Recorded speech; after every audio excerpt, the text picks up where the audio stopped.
High command ನಿರ್ದೇಶನದ ಮೇರೆಗೆ ರಾಜ್ಯದಲ್ಲಿ ಮತ್ತೊಮ್ಮೆ ಜಾತಿ ಗಣತಿ ನಡೆಸುವ ತೀರ್ಮಾನವನ್ನ ಕರ್ನಾಟಕ ಸಚಿವ ಸಂಪುಟ ತೆಗೆದುಕೊಂಡಿದೆ. ಅದಕ್ಕೆ ದಿನಾಂಕ ಕೂಡ ನಿಗದಿಯಾಗಿದೆ. ಸೆಪ್ಟೆಂಬರ್ 22ರಿಂದ 15 ದಿನ ಟೈಮ್ ಕೊಟ್ಟಿದ್ದಾರೆ ಸಮೀಕ್ಷೆಯನ್ನು ಪೂರ್ತಿಗೊಳಿಸೋದಕ್ಕೆ. ಎಲ್ಲ 7 ಕೋಟಿ ಜನರ ಸಮೀಕ್ಷೆ ಆಗಬೇಕು ಅಂತ ಹೇಳಿದ್ದಾರೆ.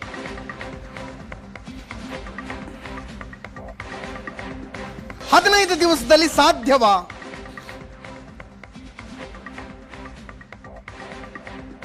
ಆ ಪ್ರಶ್ನೆ ಈಗ 2015ರಲ್ಲಿ 60 ದಿನಗಳ ಸಮಯ ಕೊಡಲಾಗಿತ್ತು.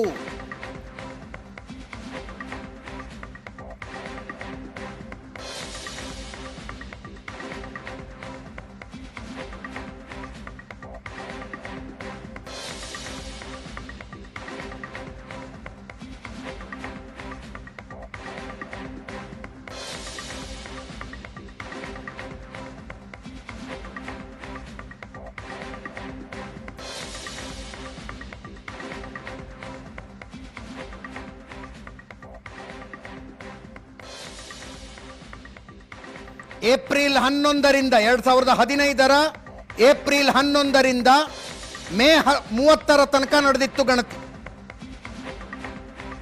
ಅಂಕಿಅಂಶ ರಿಲೀಸ್ ಆಗಿದ್ದು 10 ವರ್ಷಗಳ ನಂತರ. ಸಮೀಕ್ಷೆಯಾದದ್ದು ಕಾಂತರಾಜು ಅವರ ನೇತೃತ್ವದಲ್ಲಿ. ವರದಿ ಸಲ್ಲಿಸಿದ್ದು ಜಯಪ್ರಕಾಶ್ ಹೆಗಡೆ ಅವರು.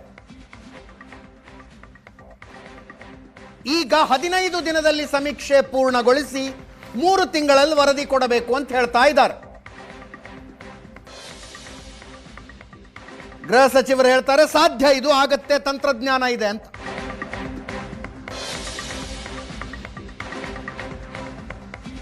ಆಪ್ ಮೂಲಕ ಸಮೀಕ್ಷೆ ಈಗ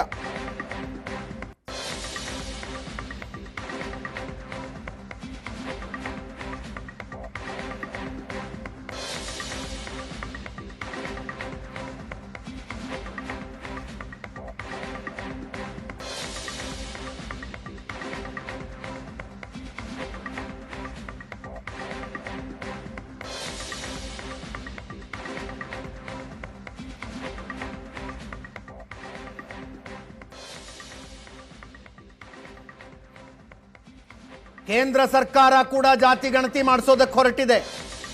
ಅದಕ್ಕೂ ಇದಕ್ಕೂ ಸಂಘರ್ಷ ಆಗೋದಿಲ್ಲ ಅಂತಾರೆ ಡಾಕ್ಟರ್ ಪರಮೇಶ್ವರ್. ಕೇಳಿಸ್ಕೊಳ್ಳಿ.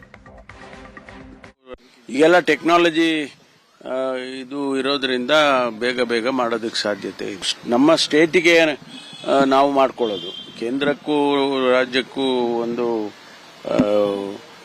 ಸಂಘರ್ಷ ಏನಿಲ್ಲ. ಅವರು ಮಾಡೋದು ಮಾಡ್ತಾರೆ. ನಾವು ರಾಜ್ಯದ ವತಿಯಿಂದ ನಮಗೇನು ಪ್ಯಾರಾಮೀಟರ್ಸ್ ಬೇಕು ಅನ್ನೋದ್ರ ಬಗ್ಗೆ ನಾವು ಮಾಡ್ಕೊಳ್ತೀವಿ. ನಾವು ಶೈಕ್ಷಣಿಕವಾಗಿ ಹಿಂದುಳಿದಿರೋದು ಅಥವಾ ಇನ್ನು ಬೇರೆ ಬೇರೆ ಪ್ಯಾರಾಮೀಟರ್ಸ್ಗಳನ್ನ ಕೊಡ್ತೇವೆ ನಾವು ಅವರಿಗೆ ಎಲ್ಲ ಈಗ ಮೊದಲಿನಂಗಿಲ್ಲ.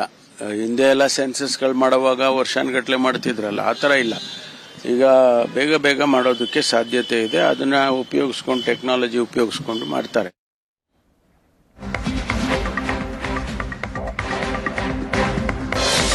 ಬಿಜೆಪಿಯವರು ಮರು ಜಾತಿ ಗಣತಿಯನ್ನ ಒಂದು ಹುನ್ನಾರ ಅಂತಿದ್ದಾರೆ.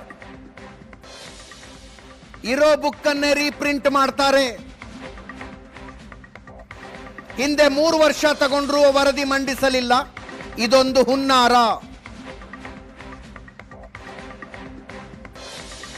ಜಾತಿ ಗಣತಿಗೆ ನಮ್ಮ ವಿರೋಧ ಇಲ್ಲ, ಕೇಂದ್ರ ಸರ್ಕಾರನೇ ಮಾಡುತ್ತೆ ಅಂತ ಹೇಳಿದೆ.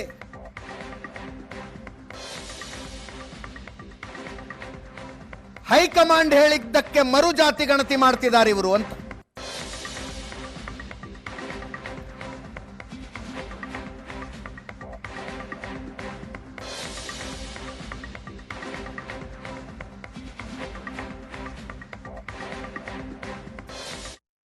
ರಾಜ್ಯ ಸರ್ಕಾರ ಮತ್ತೆ ಆತುರ ಯಾಕೆ ಅಂತ ನಮ್ಗೆ ಅರ್ಥ ಆಗ್ತಾ ಇಲ್ಲ, ರಾಜ್ಯದ ಜನತೆಗೆ ಅರ್ಥ ಆಗ್ತಾ ಇಲ್ಲ.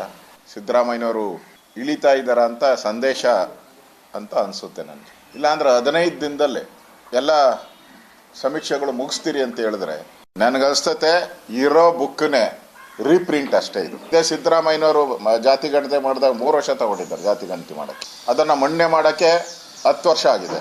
ಇದ್ಯಾವ ಸೀಮೆ 15 ದಿನದಲ್ಲೇ ಜಾತಿ ಗಣತಿ ಮಾಡೋ ಅನ್ನೋದು? ಇದ್ಯಾವ ಸೀಮೆ ಜಾತಿ ಗಣತಿ? ಜಾತಿ ಗಣತಿಗೆ ಏನು ವಿರೋಧ ಇಲ್ಲ. ಈಗಾಗಲೇ ಕೇಂದ್ರ ಸರ್ಕಾರ ಮಾಡ್ತಾ ಇದೆ. ಕೇಂದ್ರ ಸರ್ಕಾರನೇ ಅನೌನ್ಸ್ ಮಾಡಿಬಿಟ್ಟಿದೆ. ಅದೇ ಜಾತಿ ಗಣತಿನೇ ಕೋರ್ಟಲ್ಲಿ ಎಲ್ಲ ಕಡೆ ನಿಲ್ಲೋದು. ಅದೇ ಸೈಂಟಿಫಿಕ್. ಸಿದ್ದರಾಮಯ್ಯನವರು ಗೇಟ್ ಪಾಸ್ ಗ್ಯಾರಂಟಿ, ಜಾತಿಗಳ ಮಧ್ಯೆ ಕಂದಕಾಯ ಬರ್ಸ್ಬಿಟ್ಟು ಆ ಜಾತಿ ಬೆಂಕಿಯಲ್ಲಿ ಬೇಳೆ ಬೇಯಿಸ್ಕೊಳಕ್ಕೆ ಮಾಡಿರ್ತಕ್ಕಂಥ ಹುನ್ನಾರ ಅಂತ ಹೇಳಕ್ಕೆ ಇಷ್ಟಪಡ್ತೀವಿ. ಈಗಾಗಲೇ ಸುಮಾರು 165 ಕೋಟಿ ಖರ್ಚು ಮಾಡಿದ್ದೀರ. ಅದು ಮೂಲೆ ಗುಂಪಾಗಿದೆ. ಯಾಕೆ ಮಾಡಿದ್ರಿ? ಭಾಳ ಎದೆ ತಟ್ಕೊಂಡು ಹೇಳ್ತಾ ಇದ್ರಿ, ತೊಡೆ ತಟ್ಟು ಹೇಳಿದ್ರಿ ಅಧಿವೇಶನದಲ್ಲಿ ಆಚೆ ಕಡೆ. ಇದನ್ನು ನಾನು ತಂದೆ ತರ್ತೀನಿ. ನಿಮ್ಮ ಕೇಂದ್ರದ ನಾಯಕರು ವಾರ್ನಿಂಗ್ ಮಾಡಿದ ತಕ್ಷಣ ನಿಮ್ಮ ಈ ಹೇಳಿಕೆನೇ ಬದಲಾವಡ್ತಲ್ಲ. ಧೈರ್ಯ ಇದ್ದಿದ್ರೆ ಸವಾಲು ಹಾಕಬೇಕಾಯ್ತು ನಿಮ್ಮ ಹೈಕಮಾಂಡ್ಗೆ. ಮತ್ತು ಶಾಲೆ ರಜಾ ಇರೋದ್ರಿಂದ ಎಲ್ಲ ಪೇರೆಂಟ್ಸ್ಗಳು ಕೂಡ ಊರುಗಳಿಗೆ ಹೋಗ್ತಾರೆ, ದೇವಸ್ಥಾನಗಳಿಗೆ ಹೋಗ್ತಾರೆ. ಇದನ್ನೇ ಆಯ್ಕೆ ಮಾಡ್ಕೊಂಡಿದ್ದಾರೆ ಅಂದರೆ ಇವರು ಎಷ್ಟು ಮನೆಯಾಳ ಸರ್ಕಾರ ಇರಬೇಕಿದೆ. ಇದು ಮನೆಯಾಳ ಸರ್ಕಾರ. ಕಾಮನ್ ಸೆನ್ಸ್ ಬೇಕಲ್ಲ. ಅವರು ಕಾಟಾಚಾರಕ್ಕೆ ಮಾಡೋ ಅಂಥ ಅದಕ್ಕೆ